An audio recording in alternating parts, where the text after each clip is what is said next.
पिता और पुत्र और पवित्र आत्मा के नाम पर आमीन। यीशु मसीह में प्यारे भाई और बहनों, आज हम मैथ्यू के सुसमाचार 15वें अध्याय के 21 से लेकर 28 तक के ईश वचन पर मनन चिंतन करेंगे।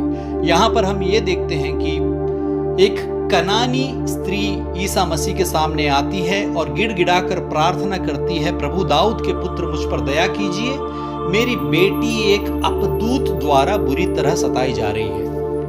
लेकिन हम ये देखते हैं कि ईसा 3 बार उसे नजरअंदाज करते हैं, उसकी विनती को ठुकराते हुए दिखाई देते हैं, लेकिन फिर भी वह अपनी हिम्मत नहीं हारती, प्रभु के सामने विनती करती है, गिड़गिड़ाती है, अपना विश्वास जताती है और अंत में प्रभु उसके विश्वास की सराहना करते हुए, उसकी इच्छा को, उसकी प्रार्थना को पूरी करते हुए उसकी बेटी को पूरी तरह से मुक्त करते हैं, स्वस्थ करते हैं। सबसे पहले हमें एक बात को समझना होगा कि यह एक साधारण सी घटना नहीं है। इसे हमें एक दृष्टांत के नजरिए से, पैराबल के रूप में समझना होगा, अर्थात जो दिखाई दे रहा है उससे भी गहरीले तरीके से इस बात को समझना होगा। पुराने नियम में भी नबी एक दृष्टांत के द्वारा या सूचना के द्वारा एक बड़ी बात समझाने की कोशिश करते हैं, वैसा ही यहाँ पर हो रहा है।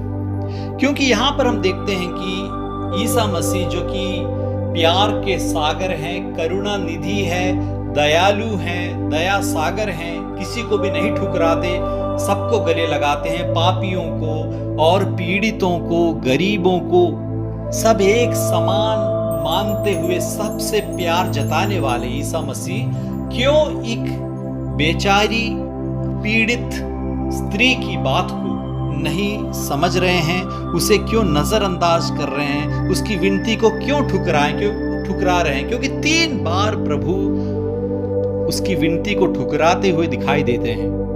क्योंकि यह ईसा मसीह का स्वभाव नहीं है, इसलिए हमें इसका गहरा अर्थ समझना बहुत जरूरी है। क्यों प्रभु ऐसा कर रहे हैं, इसका कारण क्या है? यहूदियों के समाज में स्त्रियों का बिल्कुल भी महत्व नहीं था, उन्हें पुरुषों के नीचे या अधीन माना जाता था, उन्हें कुछ बोलने का हक नहीं था, अपनी इच्छा जताने का वजूद नहीं था उनका। और दूसरी बात, वो एक गैर यहूदी स्त्री है, ना केवल स्त्री है, वो एक गैर यहूदी स्त्री है। गैर यहूदियों को तो बहुत ही घृणा से देखते थे यहूदी।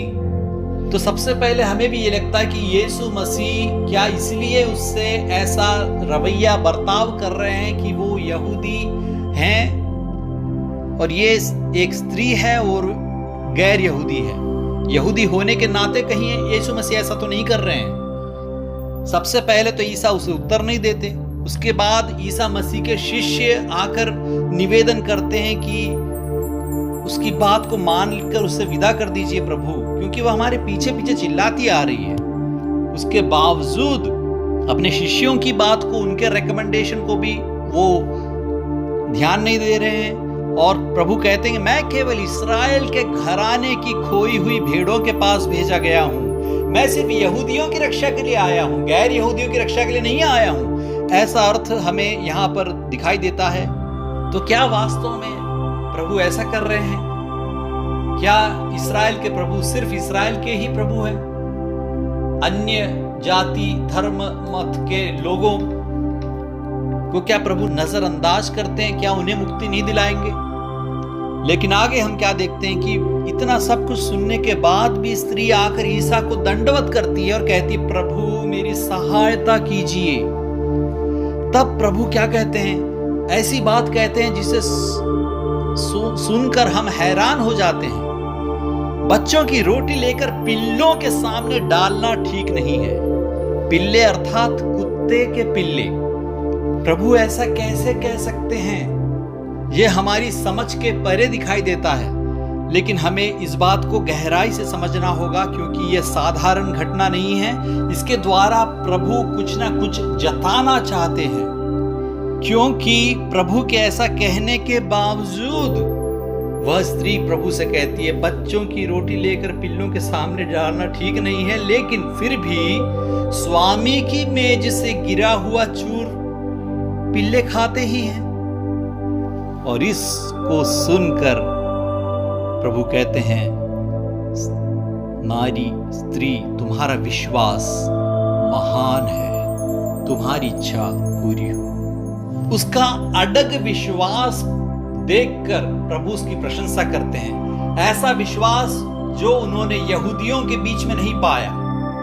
यहूदी अपने आप को ईश्वर का पुत्र कहते हुए, मानते हुए बहुत ही अहंकार में जी रहे थे और दूसरों को निचली नजर से देखते थे। ऐसा सोचते थे कि उनकी रक्षा प्रभु कभी भी नहीं करेंगे, उन्हें दंड देंगे, लेकिन हम महान हैं, प्रभु हमारे राजा हैं और हमारा राज्य, इस्राएल का एक सर्वशक्तिशाली राज्य की स्थापना प्रभु करेंगे।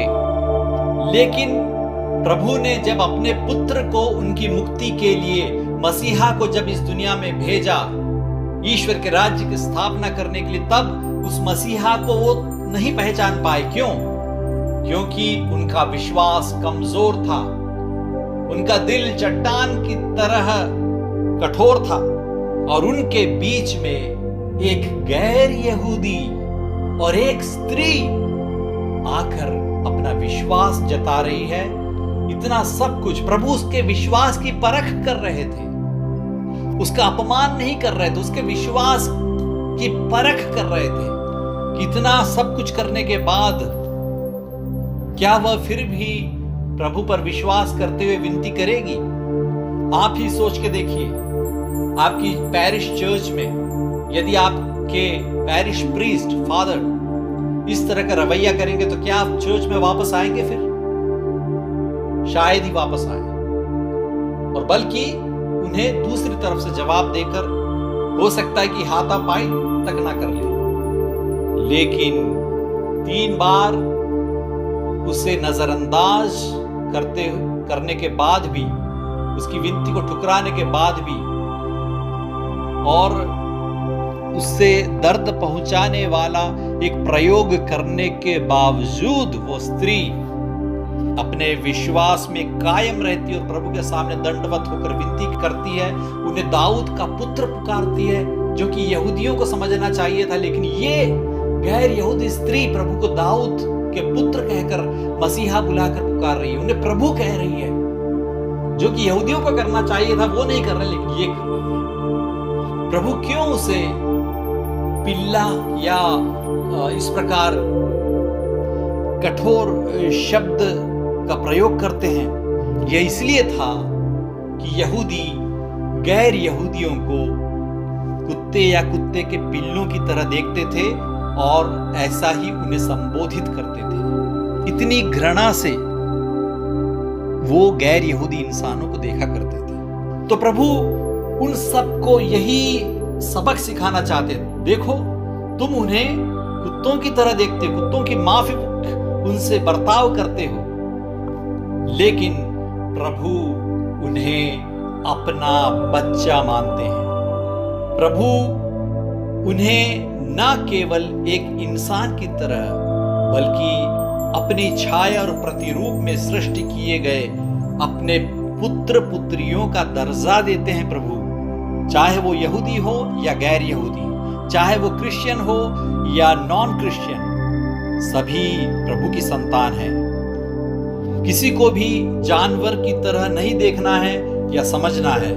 हर व्यक्ति को एक इंसान के महत्व की नजर से हमें देखना है, क्योंकि हर एक इंसान प्रभु के द्वारा सृष्टि किया गया है, प्रभु की छाया और प्रतिरूप में सृष्टि किया गया है। चाहे वो इस बात को समझे या ना समझे, लेकिन एक ना एक दिन वो ये जरूर समझेंगे, क्योंकि सिर्फ और सिर्फ एक ही मुक्तिदाता है और इस मुक्तिदाता प्रभु को वो इस दुनिया में पहचानेंगे। यदि इस दुनिया में नहीं पहचान पाए तो अपनी मृत्यु के पश्चात जरूर पहचानेंगे और इसी प्रभु के द्वारा ही वह स्वर्ग पहुंच सकते हैं, क्योंकि प्रभु ही एकमात्र रास्ता है। मृत्यु के बाद जब वे दंडवत होकर ईसा मसीह को अपना प्रभु मानेंगे, तभी उन्हें भी मुक्ति प्राप्त होगी। तो आज हमें दो बातों पर खास तरीके से मनन चिंतन करना है। पहली बात, हमारा विश्वास कैसा है। हम सब ने बैप्टिज्म स्वीकार किया है, ना केवल क्रिश्चियंस हैं, हम सब कैथलिक्स हैं। इसके बावजूद हमारा विश्वास कितना मजबूत है, हमें सोचना है, समझना है, परख कर देखना है। हम पवित्र कुर्बाना में भाग लेते हैं, हम पवित्र बाइबल को पढ़ते हैं, प्रार्थना में भाग लेते हैं, इतने सारे प्रवचनों को सुनते हैं। इसके बावजूद क्या हमारा विश्वास इतना मजबूत है? यदि हमारी विनती पर प्रभु एक बार ध्यान नहीं दे रहे हैं, तो क्या हम अपने विश्वास को त्याग कर वापस जा रहे हैं? क्या हमने कभी भी प्रभु की इच्छा को समझने की कोशिश की है, या हम अपनी इच्छा को प्रभु की इच्छा के ऊपर थोपना चाहते हैं? और दूसरी बात, हम गैर क्रिश्चियंस को, गैर ईसाइयों को, ऐसे व्यक्ति जो ईसाई नहीं हैं, उन्हें हम किस नजर से देखते हैं? क्या हमें यह अहंकार है कि प्रभु सिर्फ हमें ही मुक्ति देंगे, उन सबको दंड देंगे, उन सब की मुक्ति कभी नहीं होगी? यह विचार हमें त्यागना होगा, क्योंकि ईश्वर पूरे जगत के, संसार के प्रभु हैं। क्रिश्चियन हो या नॉन क्रिश्चियन, सब प्रभु की संतान है।